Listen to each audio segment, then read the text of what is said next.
अस्सलामुअलैकुम मेरे प्यारे हिंदुस्तानी भाइयों, दोस्तों, बुज़ुर्गों और मेरी प्यारी माँ बहनों, आप देख रहे हैं दिल की आवाज़ और दिल की आवाज़ के साथ मैं हूं वाहिद हाशमी। आज हम शहर बेंगलोर में एक बहुत बड़ी मशहूर और मरूफ जगह पर हैं, जैसा कि शहर बेंगलोर जय महल में खुदू साहब की ईदगाह में है। और यहाँ पर जो है खुसूसी बात यह है कि यहाँ पर आज माशाल्लाह आज़ादी का दिन है। 15 अगस्त यहाँ पर सुबह से बनाया जा रहा है। जैसा कि आपने देखे कि हमने यहाँ पर झंडा भी चढ़ा दिया है, और यहाँ पर बड़ी बड़ी मशहूर और मरूफ शख्सियत यहाँ पर मौजूद हैं। जैसा कि यहाँ पर हमारे साथ कर्नल अब्दुल हकीम साहब हैं और यहाँ पर मेजर शफीक मोहम्मद गौरी साहब के मिसेस सलमा शफीक साहिबा मौजूद हैं। जैसा कि 2001 में कारगिल वार में जो शहीद हो गए थे, इनके प्यारे हस्बैंड, अल्लाह उनकी बेहिसाब मग़फ़िरत फरमाए। और जैसा कि यहाँ पर कि दोस्तों हिंदू मुस्लिम सिख ईसाई सब आपस में भाई भाई। और यहाँ पर हमारे साथ एक जवान भी मौजूद हैं, नंजुंडिया सर भी मौजूद हैं, जो हमारे वतन के लिए इन्होंने बहुत सारी जगहों पर जंगों में शामिल रहे। और यहाँ पर हमारे साथ सैयद इकबाल साहब हैं, बहुत बड़े सोशल वर्कर हैं, बहुत मशहूर मरूफ शख्सियत हैं। और यहाँ पर जुमा मस्जिद ट्रस्ट के जो हमारे ट्रस्टी हैं, सेक्रेटरी साहब हैं, जो हमारे ट्रस्टी साहब जो हैं अफसर खादरी साहब भी यहाँ पर मौजूद हैं। और यहाँ पर जुमा मस्जिद के जो ट्रस्टी हमारे सुहेल भाई साहब हैं और हमारे अयूब भाई साहब भी मौजूद हैं। जैसा कि दोस्तों मज़हब नहीं सिखाता आपस में बैर रखना, मज़हब नहीं सिखाता आपस में बैर रखना। हिंदी है हम, वतन हिंदुस्ता हमारा, सारे जहां से अच्छा हिंदुस्ता हमारा, हम बुलबुल हैं इसके ये गुलिस्ता हमारा। जैसा कि दोस्तों आप जानते हैं दिल से जो बात निकलती है असर रखती है, पर नहीं ताकत परवाज़ मगर रखती है। चलिए सुनते हैं कर्नल अब्दुल हकीम साहब की दिल की आवाज़ आज़ादी की मोहब्बत में। It's a great pleasure to be here on this very important occasion, 75th Independence Day. It's an honor actually to be associated with this kind of an Independence Day celebrations. Like I told earlier too, my legacy and my forefathers have all been in the army, so that itself goes to show our passion and patriotism towards the country. So I'm fifth in the generation in the army to have served the army for such a long time. So we have to inculcate to be the Indians first and give all our youth, as also the people who are concerned in the present day generations, to be coming forward to be part of the uniform and be disciplined. And for that you need to inculcate various good qualities, to be proud to be an Indian and to deliver wherever you have to do. माशाल्लाह। यहाँ पर हमारे साथ major Shafiq Mohammad Ghori साहब के Mrs मौजूद हैं। चलिए उनकी दिल की आवाज़ सुनते हैं आज़ादी की मोहब्बत में। Assalamu alaikum. Wish you all a very happy 75th Independence Day. It's an honor and privilege for me to be here at Khudus Sahab Eidgah Maidan, where we have hoisted the flag and we have a blood donation camp going on, and people from all the faith have come together. This is what the India we should dream of and we have to be. My husband Major Shafiq Mahmud Khan Ghori gave his life for the country in the year 2001 in Operation Rakshak. He took gunshots and succumbed to injuries. I would say the message from my side would be for the youth to educate themselves well, take care of their surroundings, empower your women, give them very good education. Because what happens is initially we only think of getting them settled, married, and we don't think much about their future, about their education. So my message to the community would be that to educate our women, empower them, make them strong enough to face any adversities of life. Jai Hind, आप सबको सलाम। माशाल्लाह। जैसा कि दोस्तों अभी आपने Salma madam की दिल की आवाज़ सुनी। चलिए हम पर हमारे जवान साहब नंजुंडिया साहब हैं, उनकी दिल की आवाज़ सुनते हैं। सबको नमस्ते, ಎಲ್ಲರಿಗೂ ನಮಸ್ಕಾರ। ಅದು ನನಗೆ ಕನ್ನಡ ಅಷ್ಟು ಇದಾಗ್ತಾ ಇಲ್ಲ, ಒದರುತ್ತೆ. ಆದರೆ ನಾನು 1962ರಲ್ಲಿ ಡಿಸೆಂಬರಲ್ಲಿ ಮಿಲಿಟ್ರಿ ಸೇರಿದೆ. ಆವಾಗ ನಾನು ವಿಲಿಂಗ್ಟನ್ ನೀಲಗಿರೀಸ್ಗೆ ಇದು ಮಾಡಿದ್ರು ನಮಗೆ. ಅಲ್ಲಿ 1 ವರ್ಷ ಟ್ರೈನಿಂಗ್ ಆಯಿತು. ಟ್ರೈನಿಂಗ್ ಆದಮೇಲೆ ತಿರ್ಗಾ ಒಂದು 28 ಡೇಸ್ ಲೀವ್ ಕೊಟ್ಟಿದ್ರು. ತಿರ್ಗಾ ನಾನು ಲೀವ್ ಮುಗಿಸ್ಕೊಂಡು ಹೋದ್ಮೇಲೆ ತಿರ್ಗಾ 2 ತಿಂಗಳು ಟ್ರೈನಿಂಗ್ ಇತ್ತು. ಆ ಟ್ರೈನಿಂಗ್ ಮುಗಿದ್ಮೇಲೆ ಇದಾದಮೇಲೆ ನನಗೆ 16 ಮಡ್ರಾಸ್ಗೆ ಟ್ರಾನ್ಸ್ಫರ್ ಆಯಿತು. 16 ಮಡ್ರಾಸ್ಗೆ ಟ್ರಾನ್ಸ್ಫರ್ ಆಯಿತು ಸಿಕ್ಕಿಮಲ್ಲಿಗೆ. ಸಿಕ್ಕಿಮಿಂದ ಇಲ್ಲಿಗೆ ತಿರ್ಗಾ ಬಂದಾಗ ಇಲ್ಲಿಗೆ ಬಂದು ಹೈದ್ರಾಬಾದಿಗೆ ಬಂದ ಮೇಲೆ ಅಲ್ಲಿಂದ ಏನಂದರೆ 71ನಲ್ಲಿ ವಾರ್ ಆಯಿತು. ಡಿಸೆಂಬರ್ 3ನೇ ತಾರೀಕು ವಾರ್ ಸ್ಟಾರ್ಟ್ ಆಯಿತು. ನನಗೆ 16ನೇ ತಾರೀಕು ರಾತ್ರಿ 9:15 ಗಂಟೆಗೆ ಲೆಫ್ಟ್ ಲೆಗ್ಗೆ ಬುಲೆಟ್ ಬಿತ್ತು. ರಾತ್ರಿ 9:15ಗೆ ಕತ್ಲು.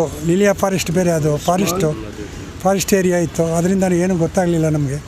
ಆಮೇಲೆ ಅಲ್ಲಿ ನಮ್ಮ ಕಮಾಂಡರ್ ಸಾಹೇಬ್ ಇದ್ದರು, ಸಹದೇವನ್ ಅಂತ ಮೇಜರ್ ಇದ್ದರು ಇವಾಗ ಬ್ರಿಗೇಡಿಯರ್ ಆಗಿದ್ದರು. ಸಹದೇವನ್ ಇದ್ದರು. ಅವ್ರು ಹೇಳಿದ್ರು ನಿಮಗೆ ಪಕ್ಕದಲ್ಲೇ ಅವ್ರದ್ದು ಟ್ರೆಂಚ್ ಇದೆ, ಅಲ್ಲಿ ಬಿದ್ದುಕೊಳ್ಳಿ ಬೇಕಾದ್ರೆ ಇದು ಮಾಡಿಕೊಂಡು, ಇಲ್ಲಾಂದರೆ ಅದ್ರ ಮೇಲೆ ನಾವೇನು ಮಾಡೋಕ್ಕಾಗಲ್ಲ. ನಾವೇನು ಮಾಡಿದೆ ಅಲ್ಲೇ ಬಿದ್ದಿದ್ದು. 16ನೇ ತಾರೀಕು 9:15 ರಾತ್ರಿ 9:15 ಅಲ್ಲಿ ಬಿದ್ದವರು 17ನೇ ತಾರೀಕು 3:15ವರೆಗೂ ನಮ್ಗೆ ಅಲ್ಲಿಂದ ಅಳ್ಳಾಡೋಕ್ಕಾಗಲಿಲ್ಲ. ಆಮೇಲೆ ಏನಂದರೆ ಬುಲೆಟ್ ಪ್ರೂಫು, ವೂಂಡೆಡ್ ಪಾರ್ಟಿಂಗ್ ಕರ್ಕೊಂಡೋಗಿ ಬುಲೆಟ್ ಪ್ರೂಫ್ ಬಂತು. ಅದೇನು 100 yards ಇದೆ. 100 yardsಲ್ಲಿ ನಮಗೆ ಹೋಗೋಕ್ಕೆ ಆಗಲ್ಲ. ಕಾಲು ಇದಾಗ್ಬಿಟ್ಟಿದೆ ಫುಲ್ಲು, ಎಲ್ಲ ಊದ್ಕೊಂಡ್ಬಿಟ್ಟಿದೆ ಕಾಲೆಲ್ಲ ಫುಲ್ಲು. ಕಾಲು ಊದ್ಕೊಂಡ್ಮೇಲೆ ಏನು ಮಾಡೋದು? ಅದು ಹಿಂಗೂ ಇದು ಮಾಡಿ ದೇವ್ರ ಮೇಲೆ ಭಾರ ಹಾಕಿ ಅಲ್ಲಿಂದ ಓಡಿ ಒಳಗಡೆ ಹೋಗಿ ಹತ್ತಿ ಜೀವ ಬಚಾಯಿಸ್ಕೊಂಡು. ಅದುವರೆಗೂ ನನಗೆ ಮದುವೆ ಆಗಿರಲಿಲ್ಲ.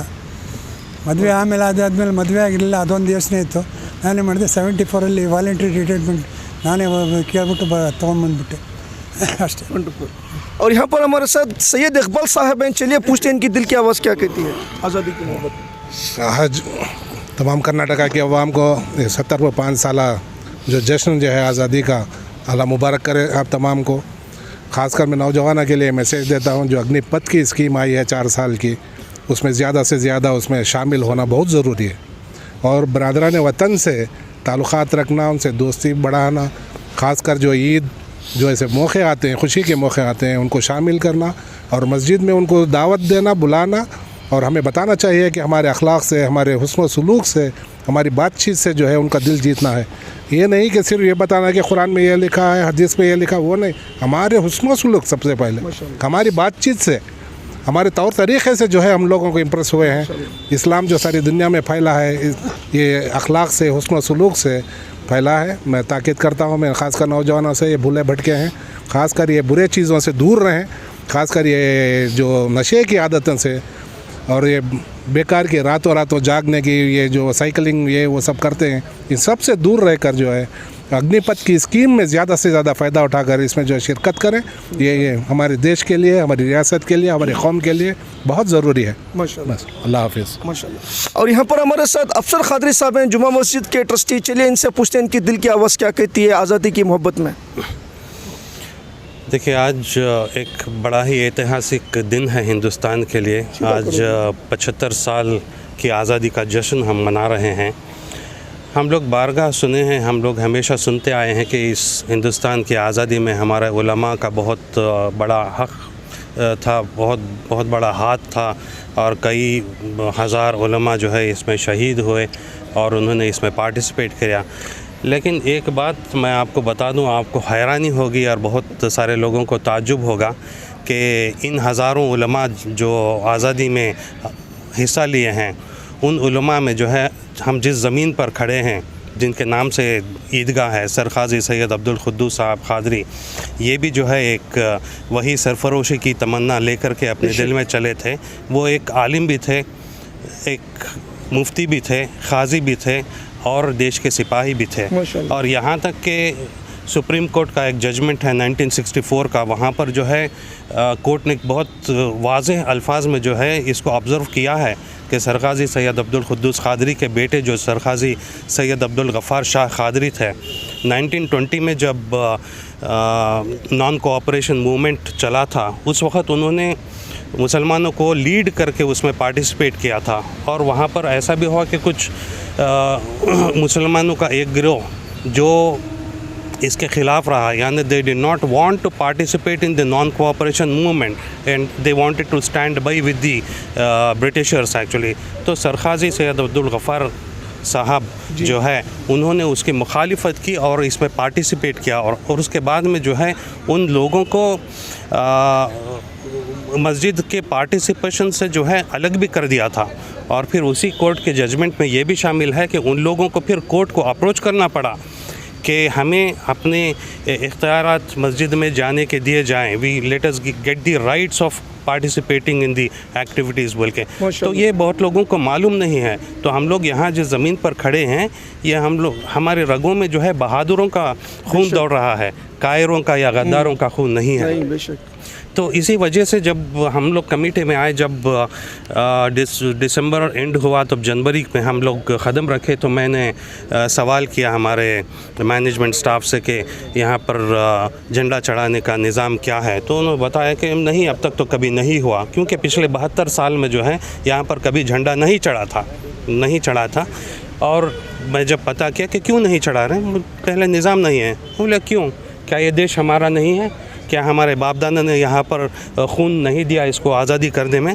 तो उस वक़्त मैं अकेला वाहिद खड़ कर इसको जो है 8 दिन में इसको झंडे को तैयार किया। और जो पहला republic day function that was in January 26, 2020, हम लोगों ने पहली बार एक ऐतिहासिक दिन का जो यहाँ पर हमने झंडा चढ़ाए। और उसके बाद मुसलसल चलता आ रहा है। और ये today is the 6th time that we have actually got this flag hosted.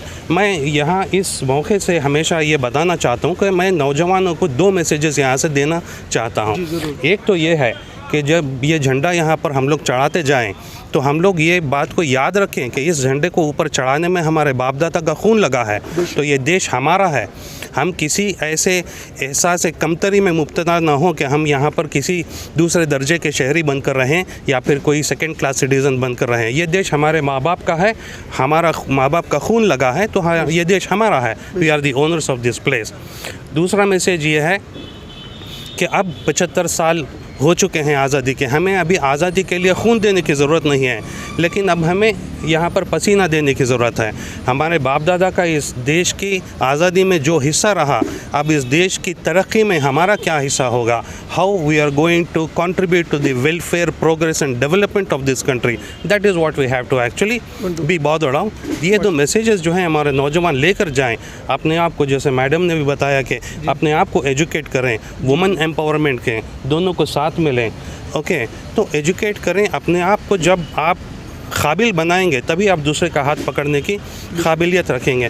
तो empower yourself, empower the people around you in your circle of influence and see to it that you are able to contribute to the country, become a contributor. Okay, तो मैं ये messages देना चाहता हूँ। और मैं चाहूँगा कि जवान जो है हमारे इसको गौर करें, सीरियस ले लें और इसको आगे तक लेकर जाएँ।